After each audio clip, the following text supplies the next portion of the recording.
ఉద్యోగం క్యాంపుల పేరుతో రోజుల తరబడి ఇంటికి రాకుండా బయటే గడిపేస్తున్న భర్తపై నిఘా పెట్టింది ఓ భార్య. దీంతో క్యాంపుల పేరుతో భర్త మరో యువతితో కాపురం పెట్టిన విషయం బయటపడింది.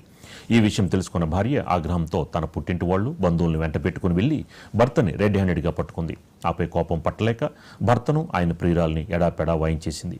వెంట వెళ్లిన బంధువులు కూడా తలో చేయి వేయడంతో సదరు భర్త పరిస్థితి దారుణంగా మారింది. హైదరాబాద్లోని వారాసిగూడలో జరిగిన ఈ ఘటనకు సంబంధించిన వివరాలు. జీహెచ్ఎంసీలో జాయింట్ కమిషనర్గా పనిచేస్తున్న జానకిరాం ఇటీవల ఇంటికి వెళ్లడం తగ్గించారు.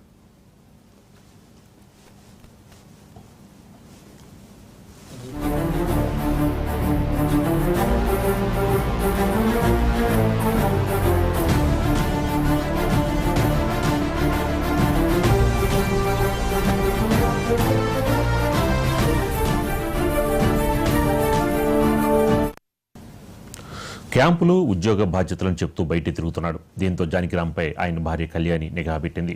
దీంతో జానకిరాం బండారం మొత్తం బయటపడింది. తనకన్నా 20 ఏళ్లు చిన్నది అనే యువతితో జానకిరాం వారాసిగూడలో ఏకంగా కాపురమే పెట్టినట్లు తేలింది. దీంతో బంధువులతో కలిసి కళ్యాణి వారాసిగూడలోని జానకిరాం ఫ్లాట్కి వెళ్ళింది. ఆ సమయంలో మరో యువతితో రాసలీలలో మునిగిన భర్తని రెడ్ హ్యాండెడ్గా పట్టుకుని చితకబాదింది.